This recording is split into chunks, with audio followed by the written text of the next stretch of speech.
Hi everyone, my name is Shireen Saikali,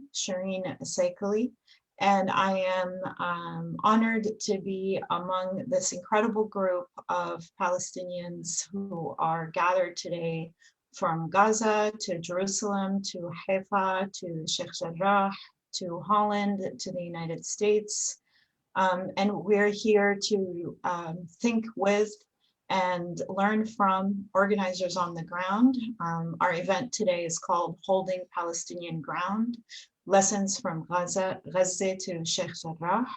Our framework today is not to evidence our humanity or re-narrate our story once again, but rather to highlight the lessons that Palestine and Palestinians can teach us in this urgent moment. In that vein, I would like to share with you a letter that a group of Palestinian feminists have drafted. It's a love letter to our people. It begins. Your relentless will to remain on the land is a source of inspiration, perseverance, and fortitude. Once again, Palestinians from the far north to the far south of our homeland are defying settler colonialism's attempts to partition land and people. From the Galilee to Gaza, you reveal the geography of Palestine in the face of military brutality and international impunity. State and settler violence and ethnic cleansing in Sheikh Jarrah and the Al-Aqsa compound are not exceptions. I would add to that here the brutal shelling of Gaza, as well as the vigilante and state lynching happening inside the Green Line. These are all part of an ongoing Nakba that has spanned Palestinian time and space since 1948. To our Palestinian sisters, your steadfastness to hold ground at the risk of injury and death and against all odds is our fortitude. Gendered violence is core to settler colonial practice. We stand with you as you resist this masculinized and militarized colonization. We share in your pain from this renewed assault on Palestinian life and land. We are enraged as settlers wreak havoc and call for the death of our people. We stand vigilant as you withstand airstrikes in Gaza and stun grenades, tear gas, skunk water, rubber bullets, and the desecration of our sacred sites in Jerusalem, no less during the month of Ramadan. We stand with you as you resist the media's violent erasure of the Palestinian struggle. Your labor has taught us for generations. Palestine is a feminist issue. Love guides our methodology for liberation. We affirm life and implore feminists everywhere to speak up, organize, and join the struggle for Palestinian liberation. We call for an immediate halting of the theft of homes in Sheikh Jarrah, Silwan, and beyond, and an immediate halting to the airstrikes on Gaza. To our people throughout Palestine, we are with you. You are protecting a future where Palestinians everywhere can live without fear of colonial violence, a future where our children and our homes are safe, a future free from colonial containment and incarceration, a future where we can freely practice our spiritual worship. We are rising up across cities in the heart of US empire, an empire that has fed the colonization and dispossession of the Palestinian people. Our vision for a radically different future is based on equality, justice, and life-affirming interconnectedness. We honor your voices, perseverance, and sumud, and we promise to continue our joint struggle for justice and liberation in Palestine and the diaspora. I just wanted to begin with that. Thank you all for being here. And now what I would like us to turn to is if each of us could introduce ourselves very briefly before we begin our conversation today. So again, my name is Shireen. I am a historian, a teacher, and an editor, and I'm honored to be among you. And I will turn next to Issam. Thank you, Shireen, for inviting me to be here. It's something that gives me hope to witness all these Palestinian faces all over the world trying their best to amplify our story, the story that we are losing since 1948.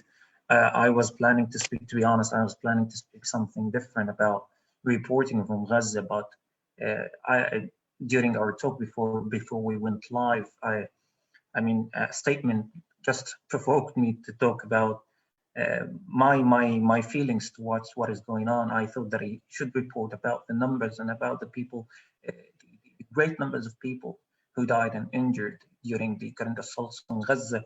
But definitely, I would say, there is absolutely no need. There's absolutely no need to prove that we are human beings in 2021, that we have to prove that we are just simply human beings trying to live with peace and dignity. So far, for the past 2 days, we have witnessed,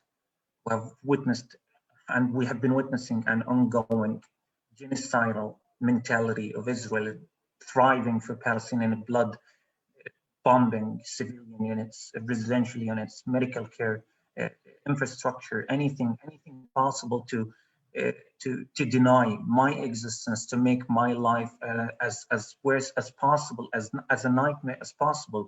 And on a personal level, I thought that during my work in the war of 2012 and the war of 2014, I thought that I had seen the worst things that I considered those would be the images that I will remember forever.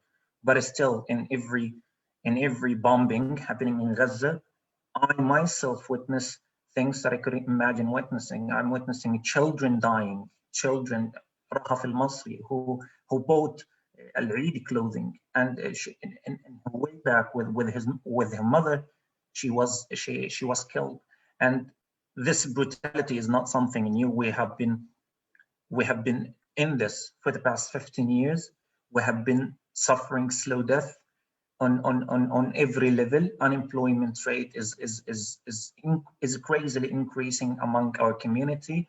Poverty is eating people alive, and the medical expertise and medical equipment are barely found, and we are barely surviving, literally barely surviving. And every time this happens, and I can feel the people, because I am one of them. No matter how strong you are, no matter how courage you are, it really breaks you. It really breaks your heart. It breaks your mentality, if not because of you being bombed, or not, if not because of your relatives are in danger. It breaks your heart witnessing all these images and scenes of people. I have witnessed, to be honest, like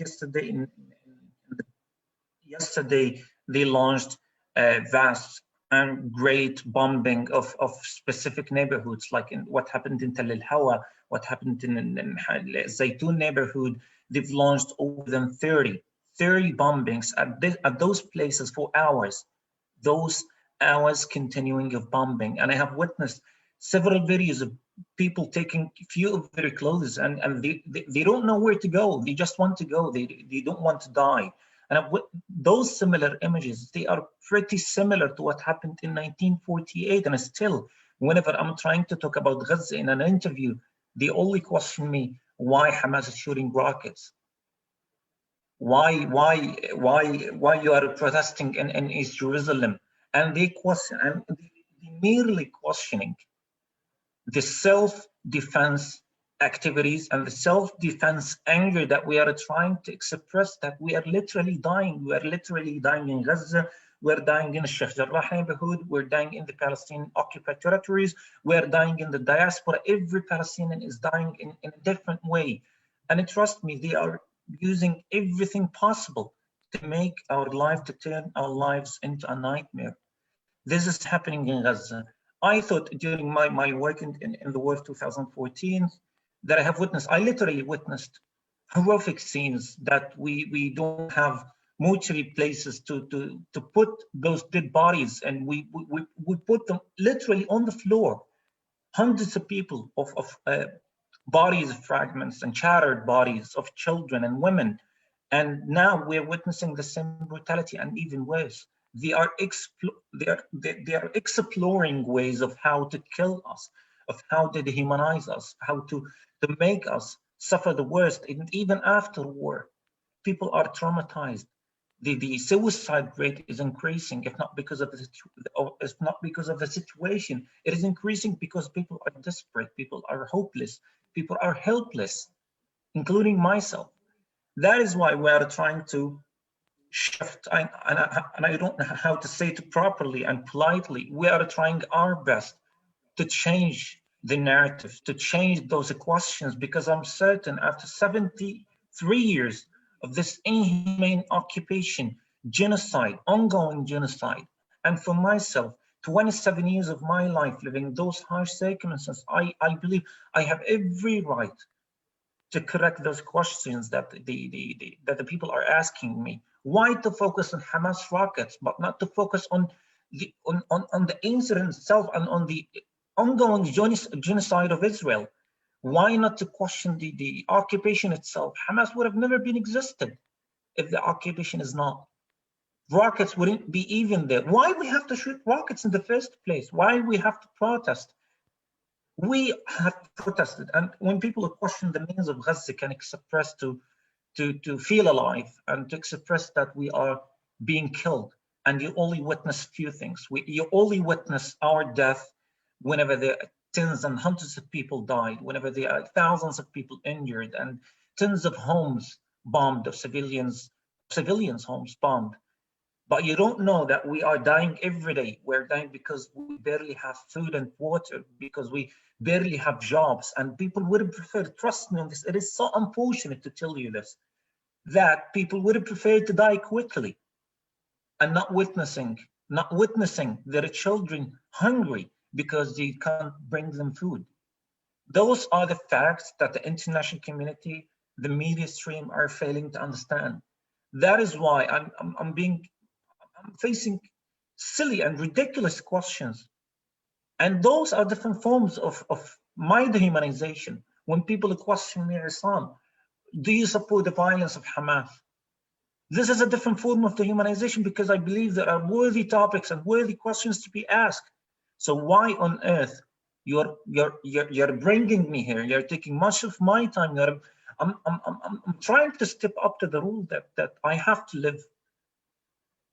Why you are wasting my life to defend things that would be too stupid to explain to you, and not to go into more important matters, my sufferings and the experience of people who are dying daily, who are trying to live in peace and with dignity. And that is the equation that Israel is trying to enforce on us. That this is the equation, that if we remain silent, we will be granted crumbs of rights. We will be granted some water, a few hours of electricity every day, allowing some medical expertise and equipment to enter Gaza, some goods, export and import coming in and out of Gaza, for a constant silence. And we have no right to express that we're dying. We have no right to stand with our families and with our brothers and sisters in Sheikh Jarrah neighborhood. We have no right to protest at the eastern borders as happened during the Great March of Return. When people question means of expressing ourselves, of expressing our anger, we have literally used everything. We've used peaceful protesting. We protested bare souls and bodies during the Great March of Return. And what are the results? Hundreds of people died. They used tear gas, live ammunition, explosive bullets, and every means possible to kill the people. They've used silenced sniper rifles with silencer that we couldn't even notice people dying in between us and inside those protests. They've targeted the children 900 meters away from the fence, and even those go beyond, and those behind them, the protests themselves. So what I'm trying to say, there's an intentional policy to traumatize the people. There is an intentional policy to kill and to explore more ways and more ways of how to make us suffer, especially the people of Gaza. And now, when it happened, as we have been witnessing for the past week, what happens in Sheikh Jarrah is it's just the tip of the iceberg. It's just the simple thing that the international community witnessed happening in Sheikh Jarrah. It is actually happening every day.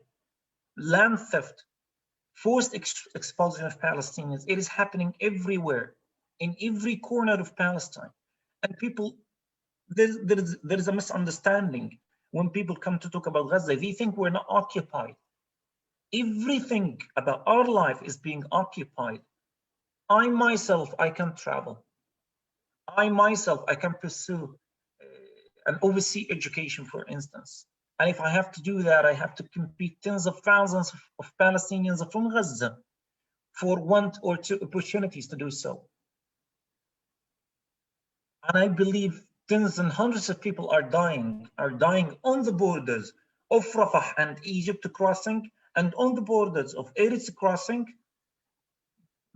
They are trying to go there for medical purposes, to treat themselves and to treat their beloved ones. And 99%, they are denied the right to go, even for medical concerns. This is the equation that we have to deal with. And this is the life we are forced to live. We have absolutely no hand to determine how we live, to determine how we continue with this life. And it could be at any time. It could be at this moment that I'm talking to you. I could be bombed for absolutely no reason. That is what we have to prove. That's most of the interviews that I'm trying to present my suffering and the suffering of the people. I'm always trying to tell them Israel, and clearly, and I can speak it as loud as possible. Israel does not really need any reason to kill me, to kill those children. We have been witnessing those killings and the brutality in the killings and the genocide that Gaza has been suffering alone for the past 15 years and even before. But you notice those 15 years because we're sieged. I'm trying to tell them, you have absolutely no idea. And you only care about us when there are numbers of people dying and numbers of people injured.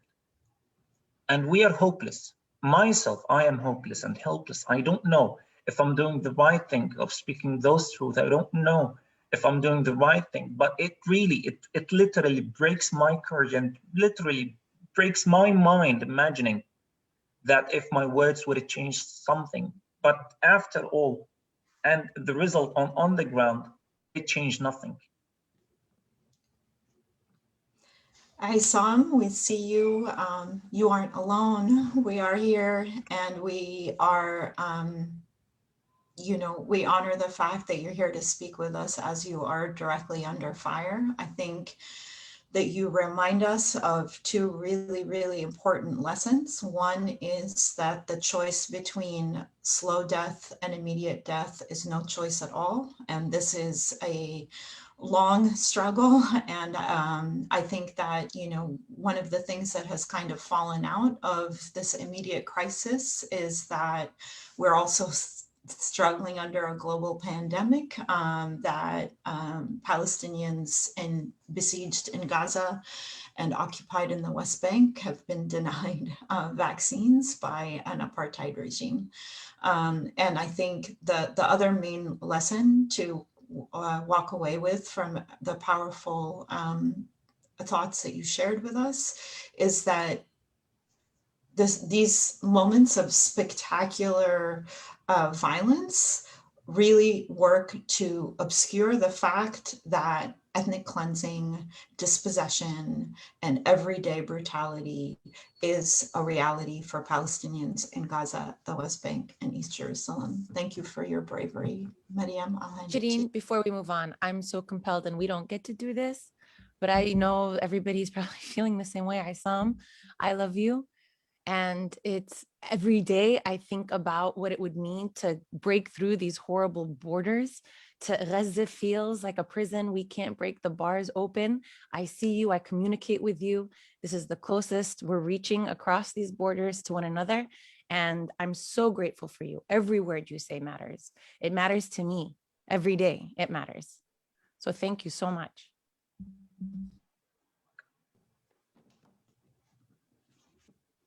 We love you, Issam. Mariam. Aziza Issam, let us all remember that Issam is speaking from Gaza, which doesn't really have electricity. So this is a rare moment to hear the voices from Gaza that have been under siege for 15 years, voices that are brave enough to talk about what is happening. Let us remember how hard it is to narrate our trauma over and over and over again. So this is something that Palestinians have been able to do for 73 years. فبحييك Issam, of just the heart that takes. I'm a Palestinian writer and researcher, and I'm based in Ramallah. So for me, my view of the Israeli oppression is a lot more from the West Bank. And as we know, Israel has layered Palestinian oppression, quote unquote, in order to divide us and divide our experiences. And that's something Palestinians are also teaching, that oppression for us is not on a hierarchy of suffering. It is not suffering Olympics, that there is a brute force that is putting its boot on our neck, basically, and it is shooting us down in the streets, but we are taking that breath. And in the protests right now, what I'm hearing in Ramallah is we are protesting to be alive. So it really reminds me of the stories I've heard about the first intifada, when Palestinians really came together as community. Gaza is appealing to the West Bank to protest. The West Bank is appealing to Palestinians in 48 to protest. Palestinians in 48 are calling on the diaspora. Today, you saw Palestinians come and protest on the Lebanese borders. You saw Jordanians say open the borders, open Palestine, open Palestine. That saying Palestine, that saying Palestine, after decades of trying to erase it from the narrative and bringing it back, is also something I think that can give a little bit of hope to the world, because helplessness is the weapon, really. It's not just the guns and the bombings, it is helplessness. And we're overcoming that. We're reclaiming the narrative. Right now in Gaza, in the West Bank, or even in 48 in historic Palestine, everything's happening amid a pandemic. Most of us aren't vaccinated, and we are out in the streets. But this also means that flights have been cut off. Palestinians who live here, not just those that are exiled, can't come back. International journalists can't come. And we know how they treat local journalists, just like any other Palestinian. Nobody is safe here. And right now, we're not looking for safety. That's something that we are I think that the narrative is shifting in its boldness, in its bluntness, and it's saying, you know what?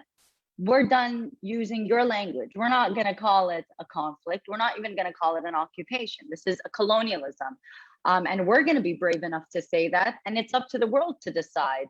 We're no longer appealing to be seen as humans. We are urging the world to join us as confrontational, as people that challenge, that take risks. The situation here is so uncertain.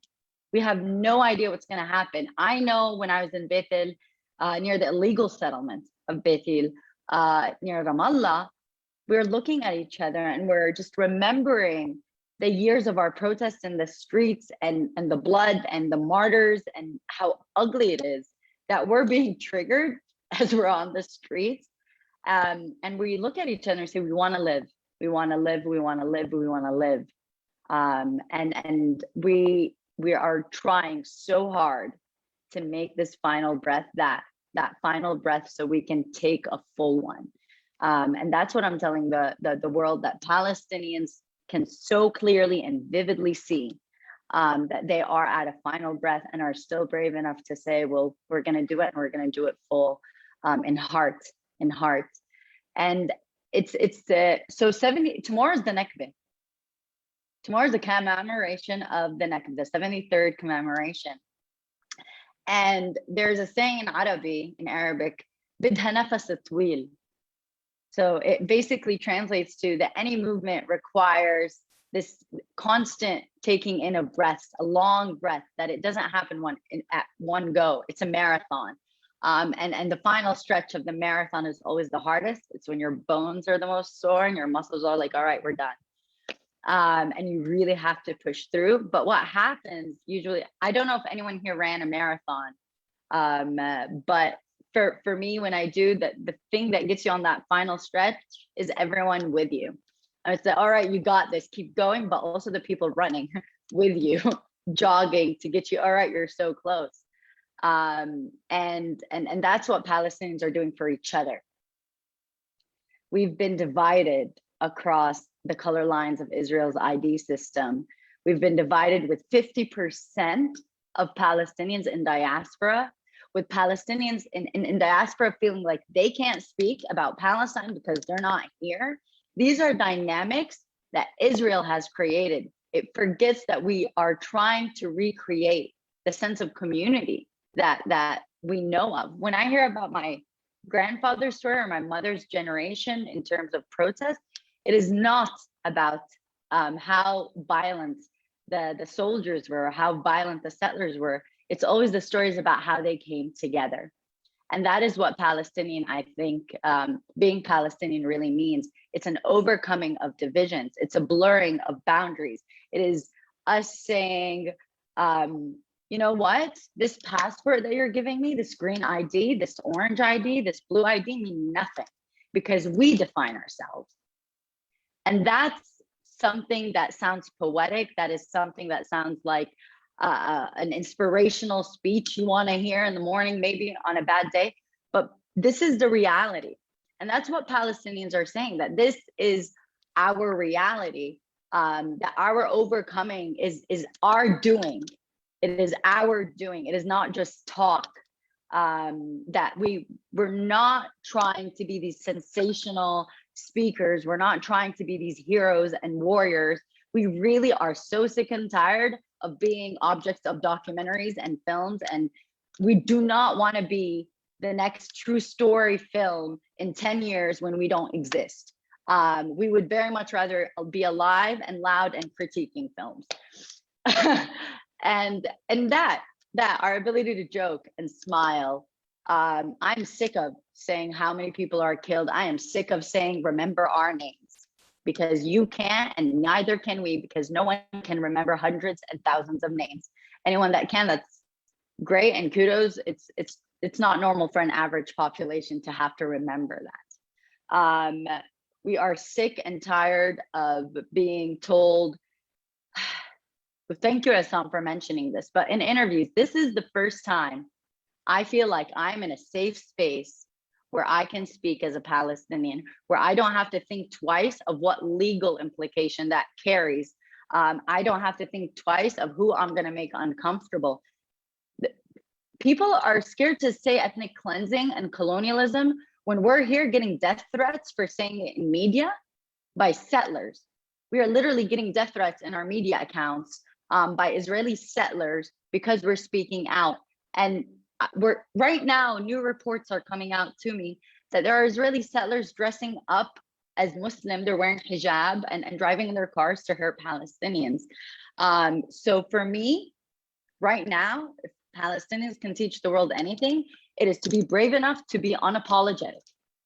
It is to be brave enough to call it what it is. Call a spade a spade. You cannot speak solution if you have named the problem wrong. And that is what Palestinians are reiterating. More than this, Palestinians are saying the word Palestine, and I want to keep bringing it back to that. But that is what I have to add for, just explaining what the situation is here, that it's more than the numbers and statistics. It is heart, and it is believing in yourself. You have to have the idea before you can achieve it. Thank you so much, Mariam. We love you. We see you. I want to just maybe say 3 quick things, sort of drawing on what you said, which I think is so powerful. One, Mariam reminds us of the lessons of the first intifada, which was a social revolution, which was a revolution that sought to fight Israeli colonialism and apartheid, and also made demands for class, gender, and sexual equality within our and among our people. And I think it's really important to understand that the Palestinian struggle has multiple lessons on social revolution. I also want to say about borders, as we see people gathering on the borders in Jordan, gathering on the borders in Lebanon, that we should also keep in mind.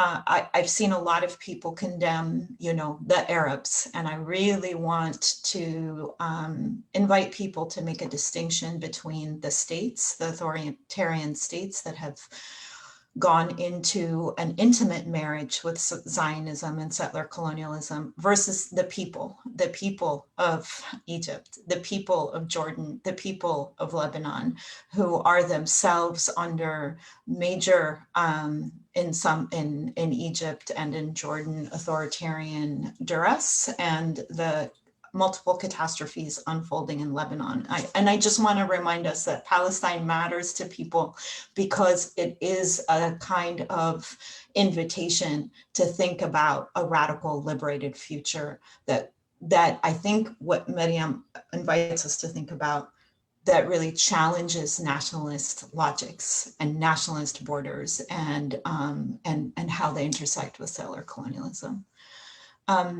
I'm going to hand it to Yasser.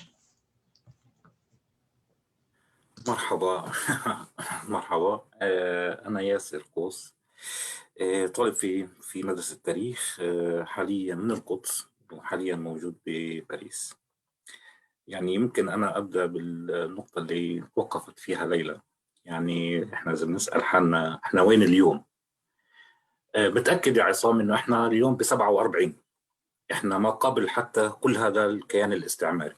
إحنا اليوم حراك الفلسطيني اللي بيصير اليوم وأعاد المثلث على لف المثلث، حطه بمكانه الصحيح. اليوم ما في قطاع غزة لوحده، وما في ضفة غربية لوحده، وما في شتات لوحده، وما في أحرار العالم لحاله. اليوم في إشي واحد اسمه شعب فلسطيني، وشعب فلسطيني بما معناه هو قدر إنه بعد 73 سنة 74 سنة من استعماره ما زال موجود وما زال قائم وما زال يقاوم. هذه نقطة مركزية جدا. وما زال أحرار العالم، وما زالت القضية الفلسطينية تمثل هي جوهر القضية لكل أحرار العالم وليس فقط للفلسطينيين. هذا جانب كتير مهم إنه اليوم نشوفه بكل الحراك اللي ما يحصل في فلسطين. وهذا الجانب هو تراكم. يعني أنا مش راح أجي أحكي لك إنه هذا بذكرني الانتفاضة الأولى، لأنه أنا كنت صغير. أنا في هذيك الفترة كنت مشارك في الانتفاضة الأولى. أنا باخدني لحد 29، باخدني لما قبل ذلك، لما قبل رفض شعبنا لبلفور وإقامة هذا المشروع على أرضنا. اليوم الفلسطيني بعيد صياغة خطابه التحرري، وهذا جزء مهم جدا من المعركة. إحنا تهنا لمدة 30 سنة في صحراء أوسلو، قسمنا وأتم إعادة تعريف ماهية الفلسطيني وتحديده بأنه الفلسطيني الذي يعيش تحت إطار السلطة. اليوم الشعب الفلسطيني بعيد تحديد هويته بالكامل، إنه هو شعب موحد، إن كان في غزة، القدس، الضفة الغربية، في الشتات. هو شعب فلسطيني واحد موحد يلتف حول مشروع وطني تحرري. وهذا مهم جدا في فهم. الجانب الثاني المهم بفهم علاقتنا بهذا الصراع إنه إحنا زينا يعني أو النموذج الصهيوني هو نتاج تطور للمشروع الاستعماري العالمي. يعني إحنا مش منفصلين عن هذا المشروع الاستعماري العالمي. ما حصل في أستراليا، ما حصل في أمريكا من تطهير عرقي ومن إبادة، هذا المشروع الصهيوني بيحاول يطبقه بفلسطين بأشكال مختلفة. فطارة الناس بتحاول تحطه في إطار إنه هذا أبارتهايد، هذا احتلال، ولكن اليوم يثبت على أرض الواقع من خلال المشاهدات إنه هذا مشروع استيطاني إحلالي، هذه دولة المستوطنين. وهذا ما نشهده في اللد، في كفر كنا، في القدس، في الشيخ جراح، في كل بقعة ومدينة فلسطينية بتم توجيه أو المستوطنين بيقوموا بحماية من الشرطة بالاعتداء على الفلسطينيين العزل، وبقوموا بالدور الوظيفي الحقيقي في الدفاع عن مشروعهم الاستعماري. هذا جانب كثير مهم إنه نفهم. ومعركة الشيخ جراح جاءت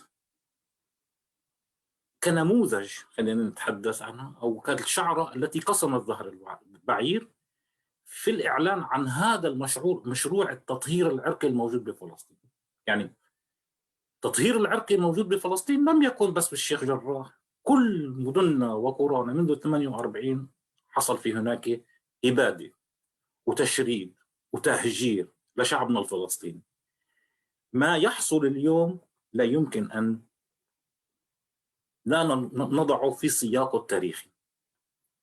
اللي بيصير اليوم ما صار بيوم وليلة، وما أجى علينا، ما هبط علينا من المريخ. إذا بتطلع على سنوات الماضية، وخلينا نحكي بأشياء كتير قريبة، من 2013 من وقفة شعبنا ضد مشروع برافر والحراك الشبابي في الداخل الفلسطيني وفي القدس وفي الضفة وإسقاط مشروع برافر، ومن ثم كل الحراكات اللي كانت تحصل في القدس وفي الضفة وفي غزة. إضافة لذلك نقل التجارب إلى مخيمات اللجوء ومشاركتها في الحراك. مهم جدا إنه هذا الحراك اللي بنعيشه اليوم نفهم إنه لم يحضر هيك بعصا سحرية، هو تراكم لتجارب وتراكم لتجارب ومعارك خضناها في كل أماكن تواجدنا كفلسطينيين. المختلف اليوم إنه فلسطين تعيد صياغة مشروعها التحرري. هذا الجانب المهم جدا في مشروع تحرري ضد المشروع الصهيوني الاستعماري الإحلالي. اليوم الأمور وضحت، ما في حدا بيجي بيحكي لك عن حل دولتين، وما بيحكي حدا بيحكي لك عن حل الدولة الواحدة. اليوم الفلسطينيين بيفرضوا أهدافهم ورؤيتهم للصراع. كانوا بالزمان الأوروبيين يفرضوا عليهم لازم تقبلوا حل الدولتين، لازم تقبلوا حل مش عارف شو. اليوم كل العالم صمت، والصوت الوحيد الموجود هو صوت الفلسطيني اللي بنتأمل وبنتمنى إنه أبدا لن يخفت. شكرا. شكرا لك ياسر، كل المحبة منا كلنا إلك. أنا راح أخلي زياد يعطي الترجمة قبل ما ألخص كم شغلة. تفضل زياد. Hello, everybody. It's an honor to be here with our fellow brothers and sisters on the panel from Palestine and everywhere. My name is Ziad Aboukish, and I am based in upstate New York, where I am the director of an MA program in human rights and the arts. But today, I'm going to attempt to translate the extremely powerful, moving, and deep words of Yasser. Forgive me, Yasser, if I don't translate every word you said, but I will attempt. For those listeners that that don't speak Arabic. Yasser is a student of history, and he's currently based in Paris. And he starts with asking the question, where are we today? And for him, we are in 1947, on the eve of the Nakba. He says this because we are at a moment in time where the clock has almost turned back, and there is no more a Gaza separate from a West Bank, separate from the diaspora, separate from those Palestinians inside the 1948 territories of Israel. There is only one form of being, and that is a united Palestinian people. And that after 73 years of colonization, that people is still here, still resisting. And that this is the main point of today that cannot be lost on any of us. And that Palestine is at the core of not just Palestinian struggle for liberation, but all struggles for liberation. Yasser pointed to two things in particular that he wanted to stress. That where we are today as a Palestinian people is a result of years and decades of accumulated struggle and experience. It is not just simply returning back to the first intifada. It is not simply returning back to 1929.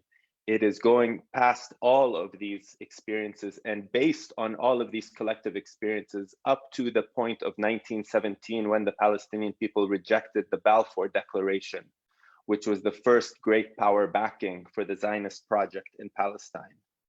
What we are seeing here today, according to Yasser, and something I agree with if I could editorialize for a little bit, is the reinvention, the reappropriation, the reclaiming of the discourse of Palestinian liberation. After wandering, as he put it, in the deserts of Oslo for 30 years, today the Palestinians have reasserted and redefined their identity as one people, no matter where they are, across Palestine, across checkpoints, across boundaries, and beyond Palestine. They have redefined and reasserted that they are part of and at the heart of a national liberation struggle.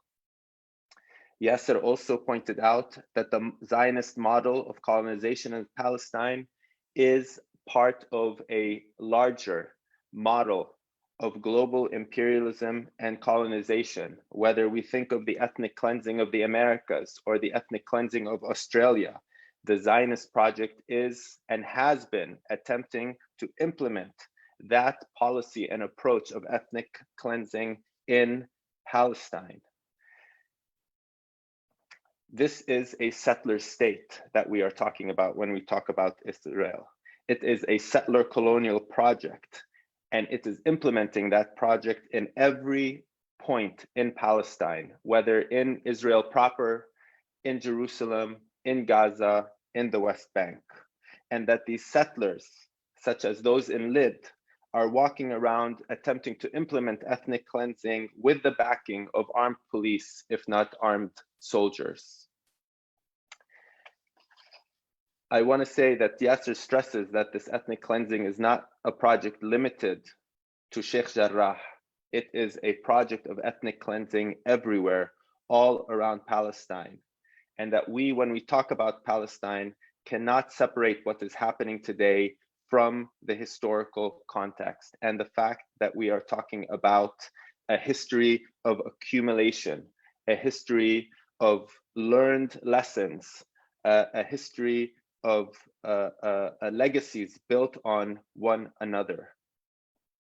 All mobilizations in Palestine, including the mobilizations outside of Palestine in the refugee camps and in the diaspora, did not happen with the wave of a magic wand in the last few days.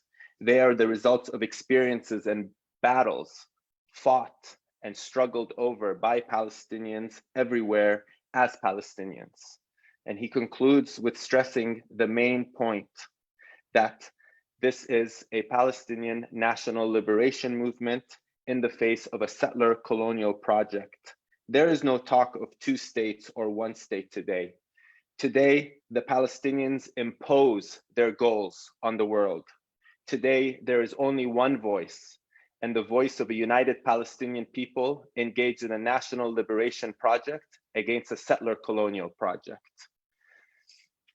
I hope I've done justice to your words, Yasser, and thank you so much for sharing them with us. Thank you. Thank you so much, my friend. That was incredible, Ziad and Yasser. Thank you both for your inspiring and grounding words. Amjad, I take it to you. Hello to all, Yatikum al-Afi, and very special, best wishes, especially to our friend Issam in Gaza, in what's definitely one of the most difficult times in years. And we share as much as we can, our pain and our solidarity, and we wish our words could count as much as they can, because we really love you and respect you. And so thank you really for almost moving me to tears a few minutes ago. Really, thank you. I want to echo basically everything that's been said by my fellow colleagues and friends here. And so I'm an editor at 972 magazine, also working as a policy analyst with Al-Shabaka, and I'm calling you from Haifa, which for the past few days has had one of the most tense couple of nights imaginable. And it's just to kind of explain to you, I mean, as I'm speaking right now, I'm hearing a wedding going on in my neighborhood, which is very strange for me to hear right now, in the midst of everything, in the midst of what's happening in Gaza, and in the midst of what's happening in Haifa, where literally for the past few nights, you've had effectively lynch mobs and attempted pogroms against Palestinian citizens here in Haifa. And the fear that's been gripping us for the past few days, I was worried, I felt, where a lot of us are fearing to even get out into the streets to speak up. And so to hear this music, as strange as it is also this kind of sign of not being afraid, of not fearing to be able to express that. So in this strange moment, I really appreciate that. To build on what everyone has said, I would want to, I guess, highlight two particular things, two particular points about what everything that's been happening can teach us. And the first is about the nature of the oppression that we face. And the second is about the nature of resistance, of what this past week has shown us. Echoing what everyone has said, the nature of the oppression is inherently a settler colonial regime. And what does that mean? That for the past few decades, essentially, the idea was that somehow the conflict, or that the borders of the conflict were along a so-called green line, or were along so-called 1967 occupation, or were along a so-called settlements in Palestinian villages.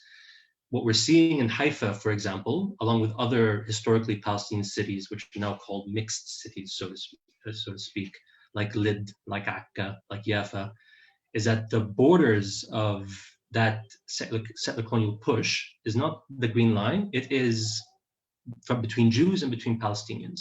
That the state and Zionism, precisely as is being described, as Yasser accurately described, that Zionism insists that the border of violence, that the border of subjugation is between every individual, every neighborhood, whether you are on this side of the green line or the other side of the green line. That is what defines the struggle that we have. And the fact that we're having these mobs in place somewhere like Haifa is a particularly stark example of that. With that, I'm speaking from Haifa, which is this sort of this mantra of being a city of coexistence, that Jews and Arabs get along. But as I'm sure we all know, but to articulate also to our audiences, this myth of coexistence entirely relies on the supremacy of one group over another, over the colonial subjugation of one group over another. It is to say that if we are to accept you as Palestinians around us, it is only as inferiors. It is only as second-class citizens. It is only as an occupied population. It is only as a blockaded subject, and it is only as an exiled refugee. You do not belong to this land. You are not a native to this land. This is what it's grilling into us through and through. And so these mobs that we're seeing that are accompanied by the police, which are pursuing that, are there to remind us. They're on the streets now to tell us, you are challenging our supremacy. We are here to remind you of it. And this is really the nature of what we're struggling, even in a city like this. And it's not just Haifa. In the end, the most severe forms of this, for example, in Lid, where you're literally seeing, these armed groups from West Bank settlements, from Lid itself, from other towns, Israeli towns and cities around them, allying with the police, literally taking base in the city hall, like a building that is provided by the city hall, for them to plan their attacks in Lid, and for them to plan how they're going to assert themselves in that city, in that so-called mixed city. And even just in Jerusalem, for example, there was a very stark image in Sheikh Jarrah, whereby there was a video, for example, of one Knesset member, a deputy mayor of Jerusalem, and an NGO leader, all of them basically inciting against the Palestinians of Sheikh Jarrah, with the deputy mayor basically saying it was a shame that one of the Palestinian activists from there did not get shot in the head. And those three levels, the Knesset, the municipality, the NGO, civil society, that is the depth of this power that we're facing. This is the nature of our oppression. And many of us know this, but what I especially want to emphasize with that diagnosis is the nature of the resistance that we've been seeing over this past week. And just to give a few examples, here in Haifa, for example, the protests and the demonstrations that we've been seeing are almost entirely led by youth. That we've gone through this Nakbi, we're experiencing this Nakbi generation after generation. And the fact that the youth are not just continuing that identity and continuing that resistance, but they're being almost more assertive. They're more equipped, they're more knowledgeable, we're almost more empowered than our previous generations to fight for ourselves. And we're seeing that even here. And that's also challenging the traditional leaderships that we thought were supposed to lead us in the struggle. And it's to say, for example, here among Palestinian citizens, that we're not going to rely on political parties to lead us. That we're not going to rely on our local leaders or elders, that it's the youth who want to take the mantle of that struggle. And it's amazing to see it in Haifa. Part of that, again, is seeing the extent to which the Palestinian youth are really kind of absorbing this knowledge and awareness, the consciousness that we have, the fact that we don't see ourselves differently from the Palestinians in Gaza with Issam, or those in Dakhti like Mariam, or Yasser from Al-Quds, that we really, despite all these attempts to erase us, to turn us into Arab Israelis, to make us forget who we are, exactly as was being described, exactly as Yasser especially was describing, that we see ourselves in that same pulse. We're having that same heartbeat, no matter our different experiences. And lastly, and I'll stop here, what's also been extraordinary about this new wave of Palestinian resistance is the reminder of our self-support. For a long time, we've been waging the Palestinian struggle, looking abroad, looking for others to help us, looking for the international community to help us. And this is an integral part of the struggle. In the end, we do not have the full power and extent, and we need support, we need allyship, we need solidarity. But now we're doing it on our terms. Exactly as Mariam especially was describing, we are deciding the language of it. Palestinian citizens here, and myself included, are really breaking out of the shadows that have inhibited us, that have made us frightened to use all the languages that we want. And this is a personal and collective process that we've been going through. And to see now, even as police and mobs are going after Palestinians, that there are activists supporting each other, that there are Palestinian medics who are organizing themselves to make sure they can be there for those who are harmed. There are Palestinian lawyers who are coordinating with each other and showing up to provide whatever representation they can to people getting arrested. This is self-sufficiency. This is self-support. It's saying we don't need the state. We don't need these old institutions. We can create them ourselves as much as we can. And we determine how to bring in our allies, how to bring in the international community. And if those who have more power are unable to force the hand of Israel to change itself, then it's on us to force that hand. And so we are glad, especially in the Palestinian community here in Israel, that is also going through its own revival, it is going through its awakening, to be able to contribute to that wider movement. We love you, Amjad. I want to just make two quick points before I hand it to Maureen, who we haven't heard yet from. First, I want to just, even though this is a very unique conversation of Palestinians talking to one another, but for all the people looking on, if you are using the terminology of Arab Israeli, you are taking part in our partition and our erasure.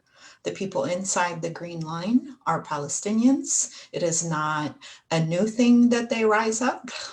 Land Day, which was a canonical moment in Palestinian national history, happened inside the green line. And I think it is absolutely crucial that people understand that this struggle against ethnic cleansing is happening also inside the green line in multiple ways.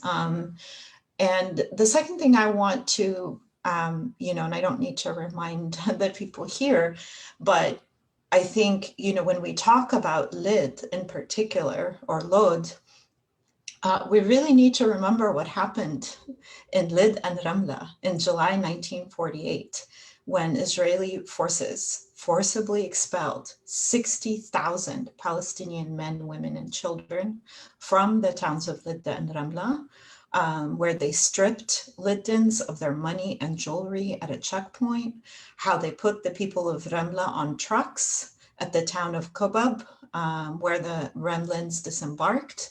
And basically from Lid and Ramla, they came together in a column of refugees that converged and left behind the traces of their homes and belonging, forks, chairs, many perished on the way. So there's a really violent way that history is completely erased when we reproduce it as somehow a mixed city of suddenly there are communal struggles, intercommunal struggles. Never mind that the city itself has been subject to multiple technologies of gentrification that have pushed Palestinians off that land. This is a struggle that defies the borders that Israeli apartheid has set to separate us.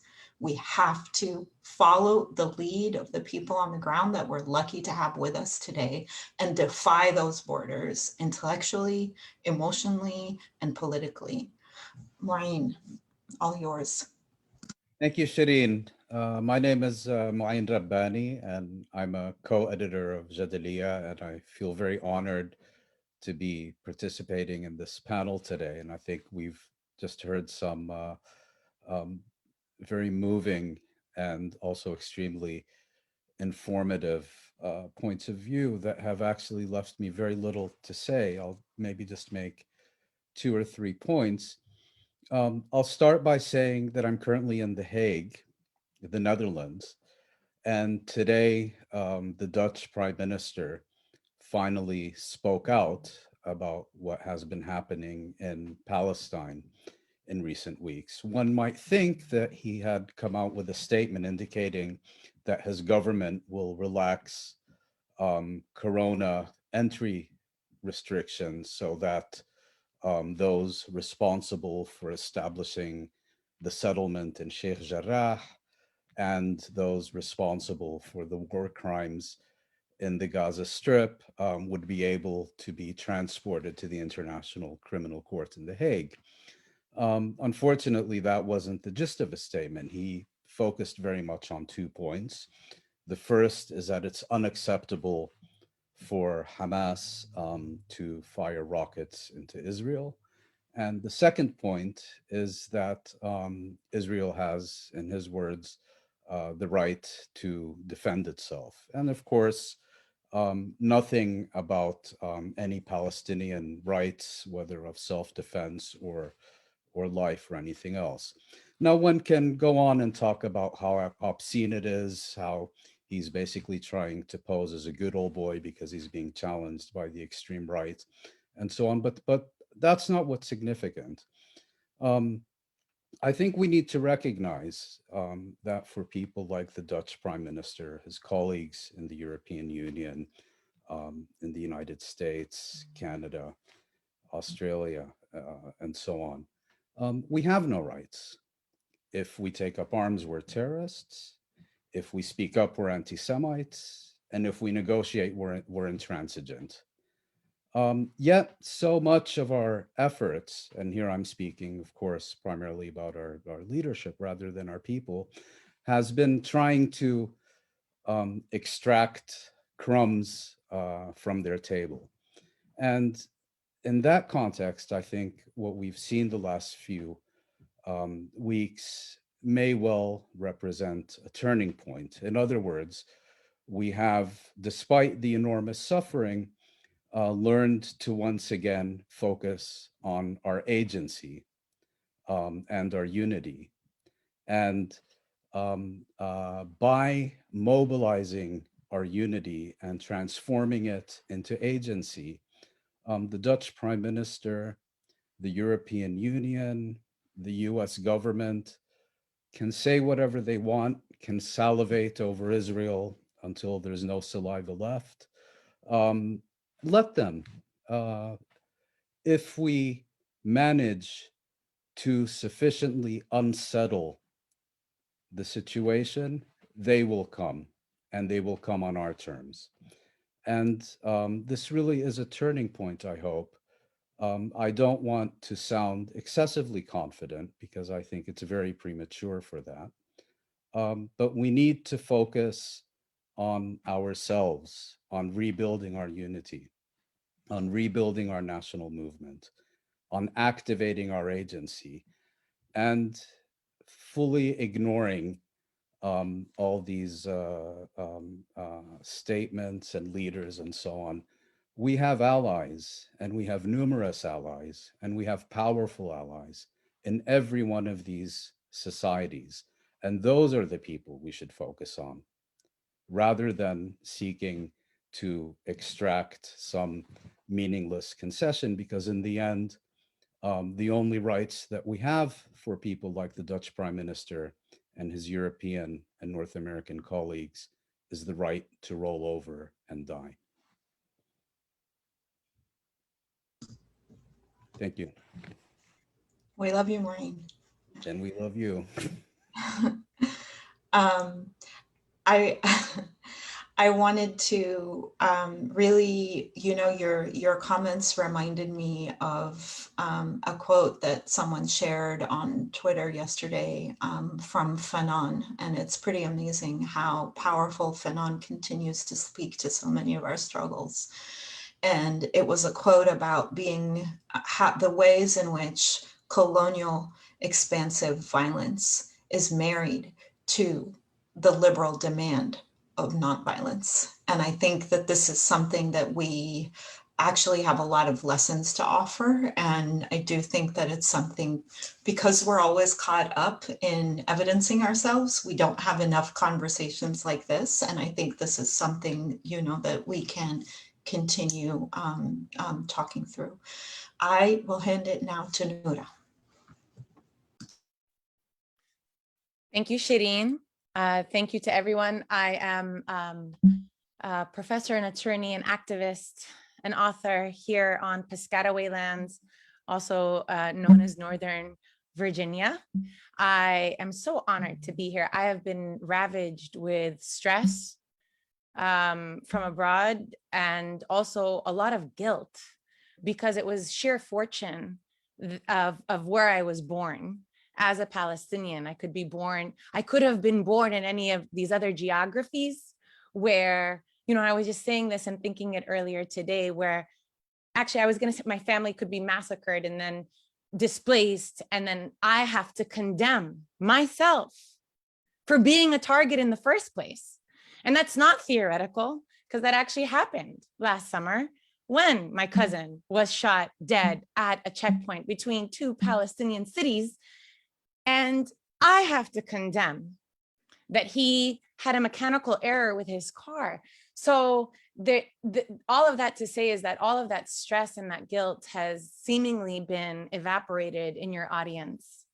What an actual, and Mariam reminds me of this all the time. It's joyful to be here with you. It's joyful to, traverse these violent fragmentations that divide us. And I want to thank Shireen, who reminded us before we started that this is not about us explaining, you know, I had said that we're going to explain why saying both sides is not all lives matter. We're going to explain what's happening. And Shireen was like, we're not going to do that. What do we have to share and offer and learn? And the manifestation of that is this conversation where we're talking to one another. We are not concerned with a white gaze. We are not concerned with Europe's gaze. We are not concerned with the Beltway's gaze. We are concerned and committed to one another. And that is incredibly powerful. One of the lessons, you know, amongst the many lessons that Palestine has recently taught is that we are not in a post-colonial world. This is not theory. This is not something we read about in a historical moment that we can study and evidence. This is our lives.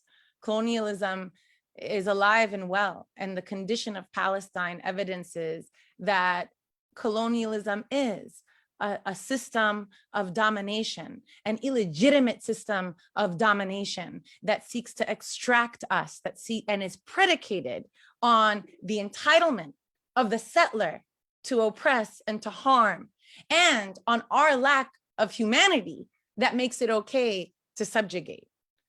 That's a lesson that Palestine is reminding to the world, that colonialism, you know, even the discussion about the use of force. There was a moment in time where colonialism was so pervasive all over the globe that it wasn't a question of whether or not colonized peoples or those living under racial regimes had a right to use force. It was an obligation. That's what they do. That was the only way to get free. No amount of petitions, no amount of legal advocacy, no amount of begging, no amount of showing that we're worthy and able to govern ourselves is going to set us free. Nobody gives up privilege voluntarily. And Palestinians are reminding the world of that again. So, you know, somebody was asking me earlier about where is this going to lead? And, you know, we don't know yet. We absolutely don't know. In the worst case scenario, everybody will try to just contain and put us Palestinians back in our different, frankly, different cages, however they look like, right? As long as we're contained. It's not a conflict resolution, it's a containment process, right?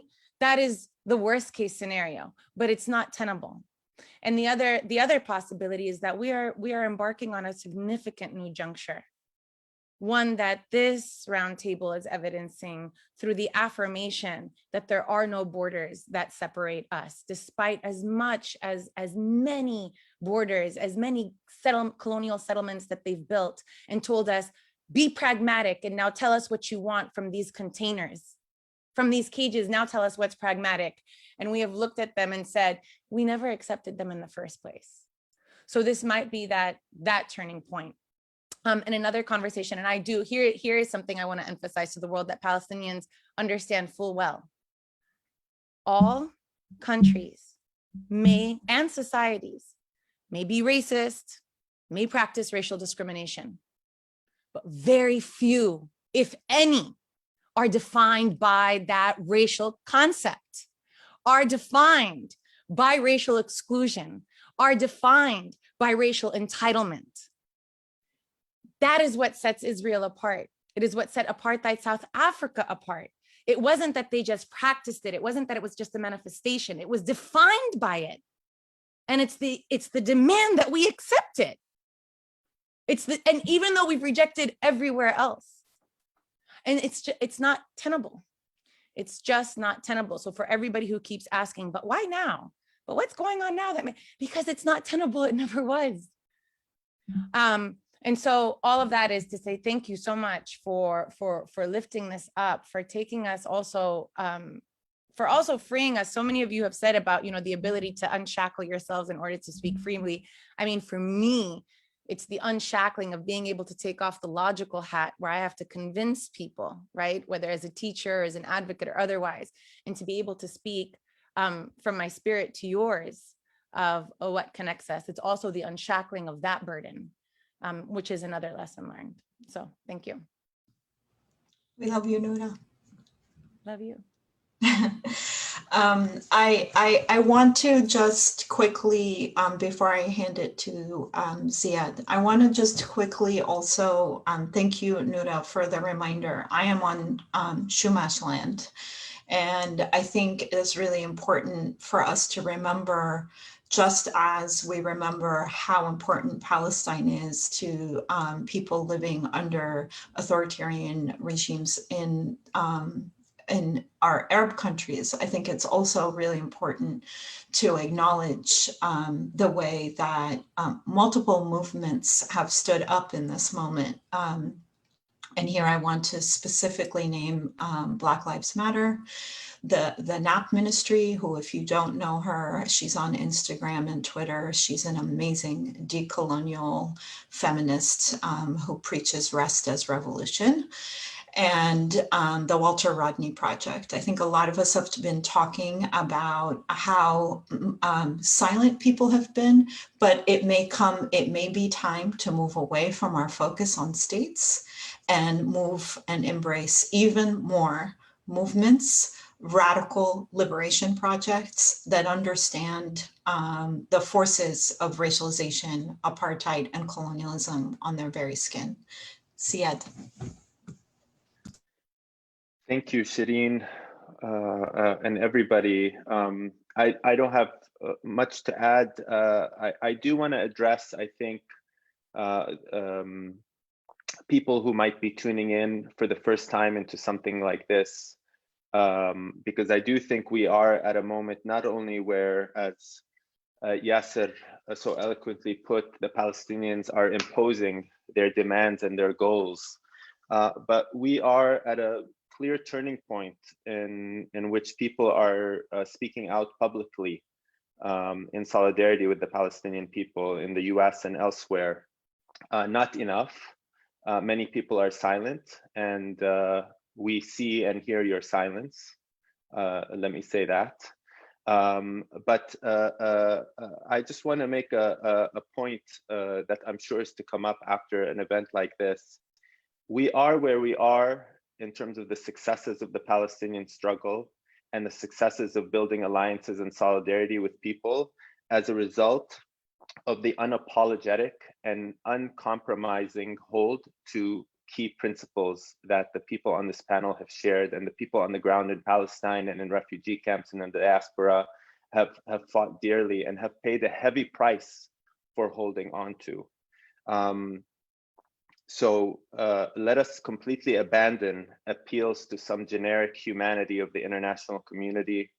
Let us abandon some type of appeal to US empire to come save us.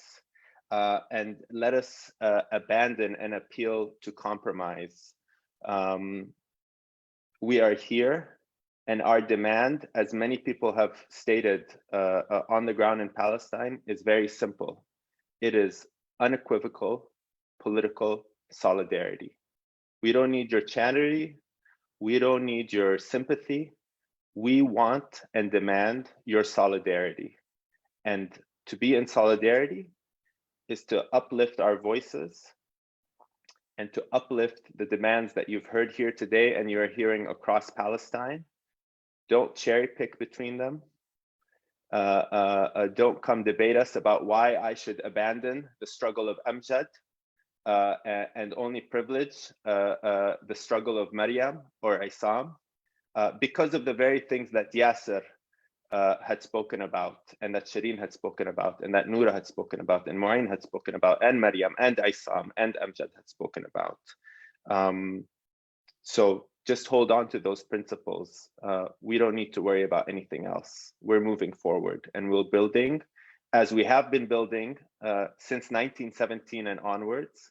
It doesn't mean it's easy. It doesn't mean next year Palestine will be free, but it will be free. And we're moving towards that. We love you, Ziad. I want to sort of really if it's meaningful to people, I know everyone is tired. It's about 12:20. This has been a really powerful and uplifting gathering. I want to perhaps conclude us with the reminder that Noura and Mariam have insisted on, which is that we do joy well, and we do joy in the midst of Nakba. And we will continue to do joy. We will continue to forge love, and join us, join our struggle, join our radical future where we can be free, where we can transcend the state logics that we are in at this moment. And I can open it up to anybody who would like to add anything. Or I can also just keep telling you all how much I love you. ممكن شيرين أحكي شغلة؟ تفضل. يعني ممكن إضافة على تفضل في زياد. اليوم في هناك نوع آخر من الحركات الاجتماعية في العالم، وباعتقادي أن فلسطين هي جزء، يعني هي كانت دائما النموذج الملهم لهذه الحركات. يعني أنا بتذكر لما يعني وقبل Black Lives Matter والحراك اللي صار في الولايات المتحدة، أنا التقيت في مجموعة كبيرة من الشباب اللي جاءوا من الولايات المتحدة من أجل التعرف على القضية الفلسطينية في القدس وفي فلسطين، وكنا بجولات في داخل فلسطين. إضافة لذلك الكثير يعني من كافة أنحاء العالم. فباعتقادي إنه الحركات الاجتماعية، ما يميز الحركات الاجتماعية يمكن تفضل أمجد، إنه هي شبابية وهي مش رأسية، مش عنقودية، يعني ما في لها رأس تنظيمي، ما في لها هذا الشكل التقليدي للتنظيم. هي عبارة عن مجموعات شبابية بتنظموا عمالهم، بيبدعوا بقناعتي الشخصية، بيبدعوا بآليات تواصل جديدة بمنأى عن الأساليب التقليدية اللي كمان صفت كمان المخابرات الإسرائيلية معروفة لها وتقدر تتعامل معها. باعتقادي يمكن هذا ما بربك حتى على المستوى الرسمي الإسرائيلي، ما بربك كيف التواصل اللي بيصير بمفهوم كتير مترابط مع بعضه البعض. يعني لما بتكون الليد بحاجة زي ما تفضلتي أنت على موضوع الليد تحديدا، ويمكن أحكي لك نموذج أو إشي مثال حديث عن ما حصل في الليد كان يتم استهدافها بأن تتحول إلى مدينة العملاء. جهد الاحتلال الصهيوني من خلال في فترة السنوات الأخيرة في تحويل الليد أو تشويه تاريخ الليد أو تهويد تاريخ الليد وصناعة تاريخ آخر مرتبط بالعملاء. جزء كبير من العملاء اللي هربوا من قطاع غزة ومن الضفة الغربية تم توطينهم في مدينة الليد. هذا حديث خلال فترة 10 سنوات الأخيرة. ولكن أهل الليد اليوم في معركة من أجل إعادة الاعتبار لذاتهم، اعتبار لتاريخهم، اعتبار لهويتهم، مش بس فقط في اللد وفي حيفا وفي الناصرة والى آخره. مع أنه هذا مش حديث يعني مش جديد، إنه طول الوقت موجود. باعتقادي التجربة الأخيرة بموضوع الحركات الشبابية والدعوات، حتى كمان اليوم بتشوفي كل الحركات أو كل الدعوات هي باسم مسميات الحركات الشبابية، إذا كانت في حيفا ولا في الناصرة ولا في الآخر. باعتقادي إحنا في مرحلة إحنا تجاوزنا شكل التنظيم التقليدي، رحنا نحو أبعد من شكل التنظيم التقليدي، رحنا لشيء أعقد، أكثر تعقيدا، ولكن أكثر قدرة على تحديد هويته أو تحديد أهدافه الجمعية. يعني في هناك حالة من تشكيل وعي جمعي، إنه مش حيفا لحالها، مش الناصرة لحالها، ومش غزة لحالها. اليوم إحنا نتحدث عن شعب فلسطيني بأكمله بكافة أماكن تواجده. وتعقيبا على كلمة عرب إسرائيل، عرب الإسرائيل الوحيدين الموجودين هم بس في الخليج. إحنا اللي موجودين في فلسطين 48 هم فلسطينيين، والعرب إسرائيل هم موجودين في الخليج. شكرا.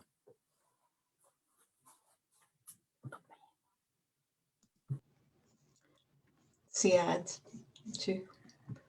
Yes, as you know, with the usual caveat, I'll attempt to do this.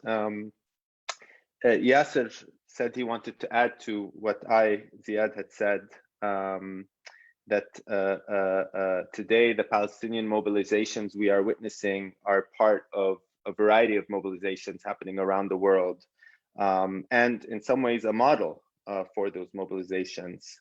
And that even before the clear Black Lives Matters solidarity with Palestinians and the linkages there were many delegations that had come to Palestine, of youth and other groups and people. And that what we're seeing today in the mobilizations in Palestine and elsewhere is really the centrality of young people in these political movements, and a new type of organization where activists are innovating, I think, if I could use that word for عم بيبدعوا, beyond the traditional leadership structures that we've seen in political movements in the past. And then in some ways, this is what is causing panic for Israel and for many others.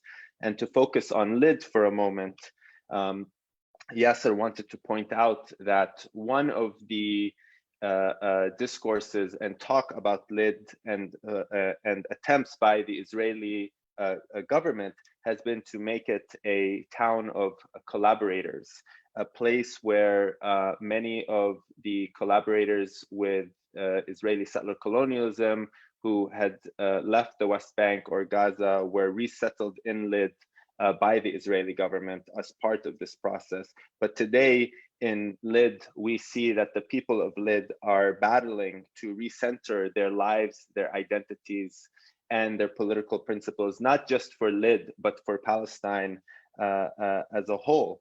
And that what we're seeing in the political movement in Palestine and beyond is something that is beyond the traditional political organization, something more complex, something more difficult, but at the same time, something that is apparently more capable of defining collective identities and goals in the shape of a united Palestinian people.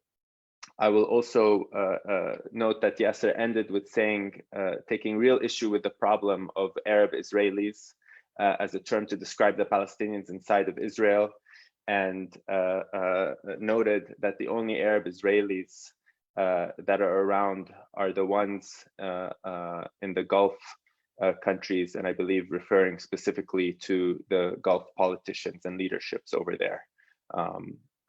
Those are the Arab Israelis, and the rest that are still in Palestine are Palestinians living in Israel.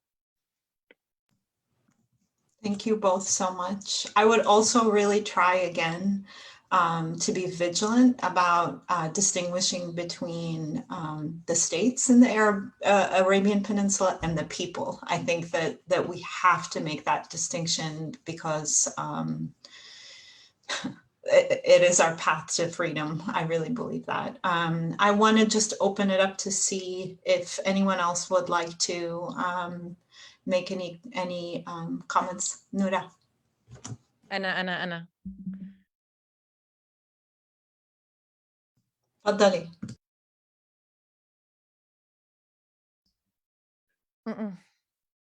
I want to just echo also a deep affection and love, and say that, you know, that this work, we don't have to, so often we're driven by anger or by other emotions, but being driven by love is actually the most rewarding. And that's what I see when I see all of you. And I can't wait to be with you in a place, especially Issam, when we come to Gaza on its shores and have a beautiful meal there.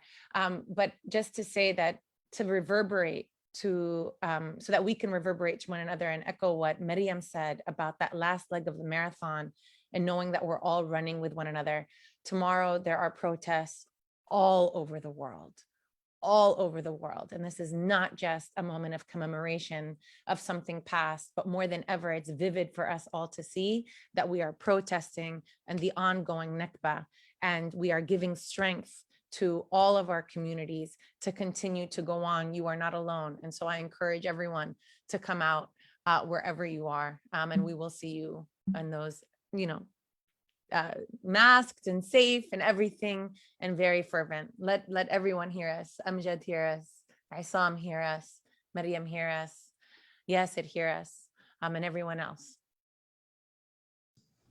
And if I may just add, I fully get where Noura's coming from, but I do feel obliged to speak out in defense of anger as well, because I think it's a perfectly justified response.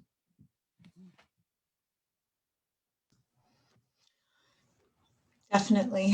And I think we can hold anger and love together. I just think that so much of our political labor has been built on love, and we don't get the chance to highlight that enough. But I want to especially honor everyone on this call, in particular, Amjad, Issam, Yasir, Mariam, for holding ground. We are with you, and we will continue the labor of vigilance and showing up, standing up and speaking out. Thank you all so much.